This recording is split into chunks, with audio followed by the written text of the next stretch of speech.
doing? Welcome back to my channel. And as you see, there was a Tekken Talk live around 12 a.m. if you live in the West Coast area. And they talked about a lot. It was about 2 hours, but I wanted to just quickly go over the most important things for the people who don't want to watch the whole thing or haven't gone through it. So let's get into it. So first off, they talked about some updates that were coming to the game. And mainly it's about, you know, the boosting and the glitching that people have been doing, and so they've been trying to implement a system to where they can actually track these things in the correct way and make sure they're not punishing the wrong people for either cheating or exploiting the game and so on. So that's good. You know, hopefully they just do the right thing, because they've been going kind of overboard in my opinion. They should have done the thing that's right in their face, is that when an opponent is purposely quitting or plugging, you should receive the points. Clearly, I don't know how they're going to make sure the points are given to the correct person, but clearly it's on one side of the things. Usually when someone plugs, someone's still in the game, the other one is not. You know what I mean? So I hope there's a way of tracking that and making sure that we just receive the points and you just clean it up like that. We don't need all this extra, oh, we're gonna ban this person for so and so, and they're just gonna make a new account. Just for the people who are excessively and purposely plugging, make sure that we receive the points and we don't lose anything and we don't waste our time. So that is everything on that. Next, they talked about were some patch notes. So it's very tiny, you can barely see it, but his characters like Drag, you know, he's top tier, has a lot of, you know, really strong moves. They're probably gonna nerf either damage or how the move works, how plus it is, and so on.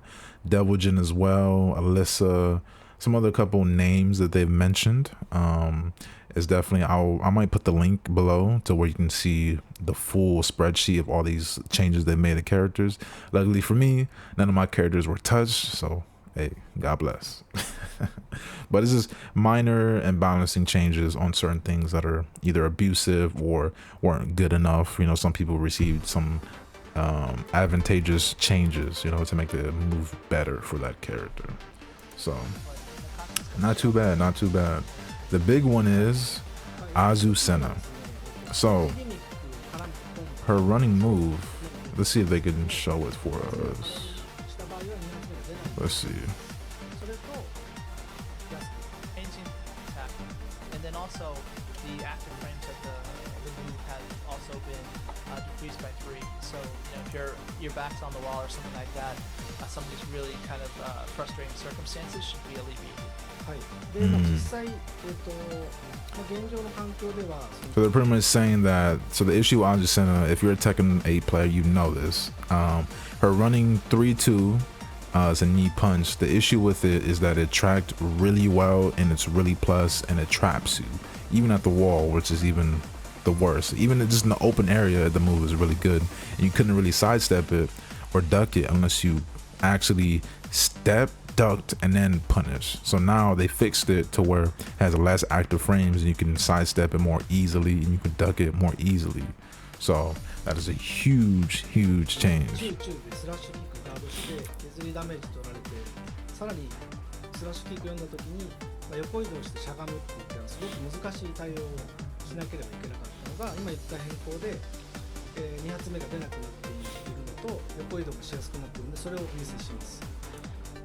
So, you know, basically up until then, people just had to kind of left side step and then duck right, and it was, the timing was quite strict on that.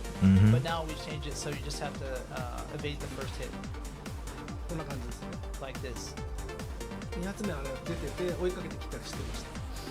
Before, you know, even if you evaded the first hit, the second hit would still follow. But we're gonna correct it. Welcome. As you see, no more Azucena espresso spam. So it's not necessarily a balance update per se, but it's fixing the move, which as a result kind of changes the balance, right? Yes. Nice. Only showing そうです。やっぱりテクスタ Another change that I think we skipped over. So Double Jin's, I think it's called Heaven's Gate. It's a move where he can grab you off the ground and fly you up and slam you down. So I guess the move and no longer floor breaks, which that could be a huge nerf because that extended his combos greatly. So yeah, the Double Jin mains, hey, it is what it is. We'll see how much the damage difference is in game, but yeah. And then they talked about some balance that they're going to prepare because they've been looking at the character usage and seeing certain moves and who's winning more and so on. So, you know, that's a good thing. They're trying to look between everybody, not just the top tiers or the low tiers. They're trying to see everything, see the moves and what everybody's using, and trying to go off that basis and fix that. So it's nice. まあ、これだけじゃないんですけど、いろんなデータを見ながら何をどういうふうに調整してるかっていうのを、そうですね。なんで発売中2ヶ月検診 And then right here, this was my favorite to look at. So this is, they took between character usage between all game modes. So Tekken Ball, I guess Tekken Lounger, that counts as separate, quick match, rank match, and so on. And they're seeing who's used the most, right? And as you see, and as far as the casual bases, or I guess the main base of the roster, that's your top 14 most used characters. And then you see in the higher ranks, it says a Tekken God or higher. So, and I think this also works for blue ranks as well. I think Rajin, Bushin, these apply as the same because they're not too far off. It's 2 or 3 ranks away from Tekken God. So as you see, the difference is kind of huge. I'm a King and Steve player, and I dabble with the Mishimas, and I understand as far as difficulty and how to use certain characters. So as a King main, seeing him go from 2 in a casual sense to 12th in the, you know, more competitive area is not a surprise by me, right? King is strong, but his game plan is very straightforward. It's very simple. He's just strong. Does a lot of damage and has some armor. You know what I mean? So the higher you get, the easier it is to stop King, and the harder it is for you to win with King. Okay, so I hope people understand that. And Steve, he's a difficult character as well, but seeing that he cracked the top 14 is really cool. I'm glad he's up there. And obviously the top 5, Drag, Azucena, Victor, Reina, and Fang. I'm not surprised at all. Those are all very strong and very popular characters. So this doesn't surprise me at all, but it's definitely very interesting to see the difference in character usages between the main base and the competitive higher base of the game. So very interesting. And then they talked about some updates. So there's going to be a huge update which is on May 4th, and the difference between this update and the one that's coming next week is that this is a more balanced to all the characters. This one coming is just a few tweaks to moves that either are stronger than they're supposed to be, or vice versa, moves that are not as strong as they should be in their eyes or from what they've seen from the player base. So this update is after Evo Japan, and I understand because this is going to be a huge change to most of the characters. So don't know what's going to happen, but as you see right here, it says we'll primarily focus on buffing characters who haven't been able to fully showcase their uniqueness. So that could be scary. I don't know what they mean by this, because in my personal opinion, everybody in Tekken 8 is pretty juiced, right? Obviously you can separate the ones that are the best, you know, with Drag, Jun, Azucena, but buffing characters who haven't been able to fully showcase their uniqueness, I don't know if I want to see Yoshi get more buffs.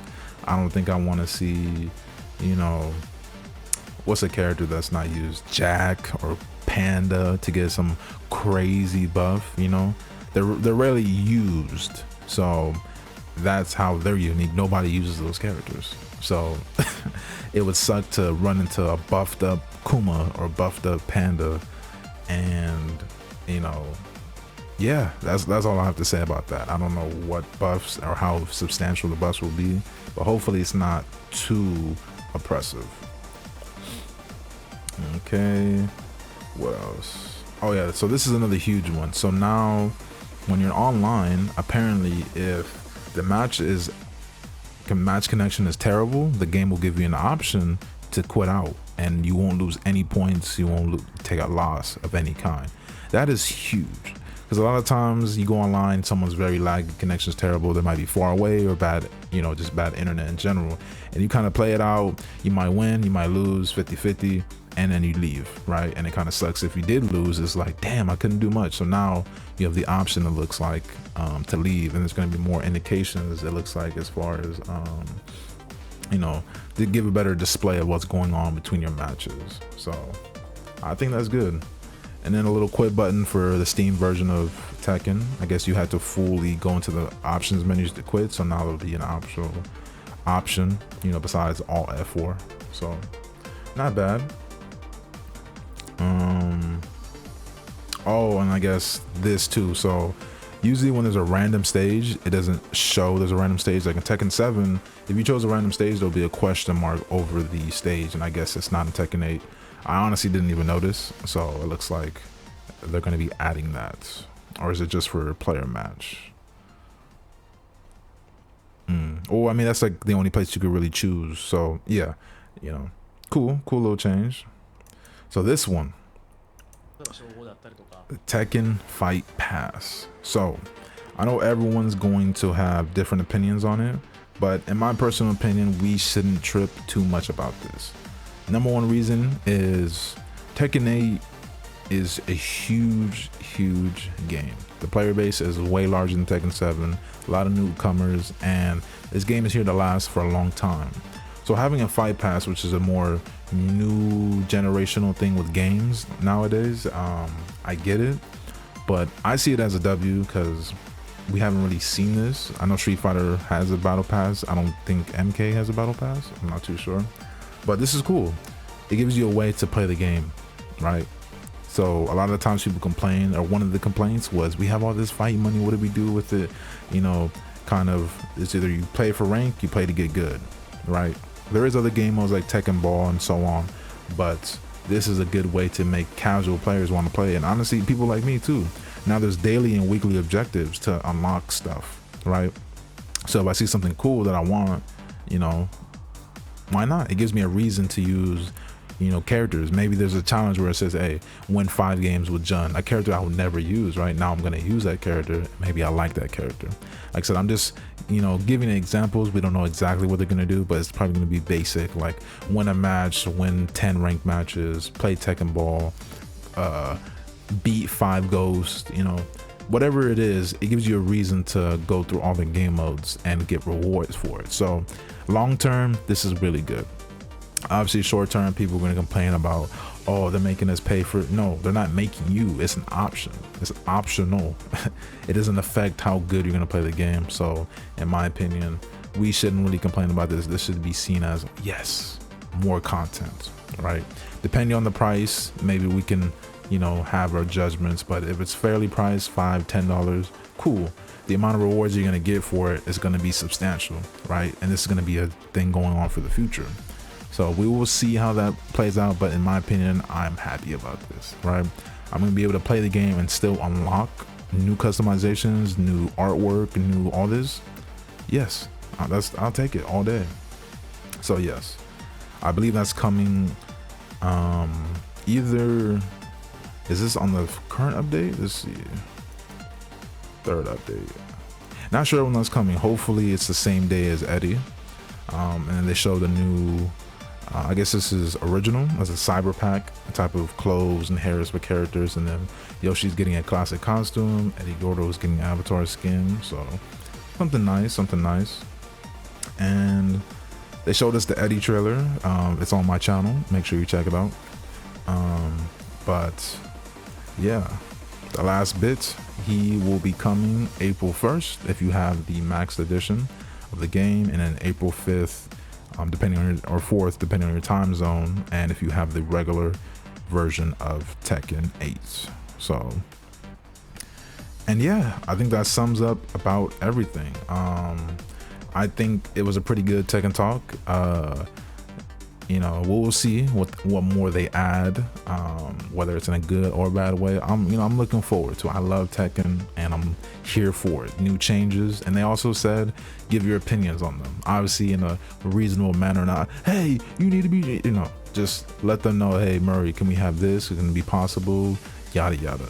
So yeah, that's a quick summarize of the Tekken talk. I hope this was informative for you guys. I hope you enjoyed it. Make sure to check out my content and make sure I'm going to be there for Eddy. I've never used Eddy, but we're going to use him now.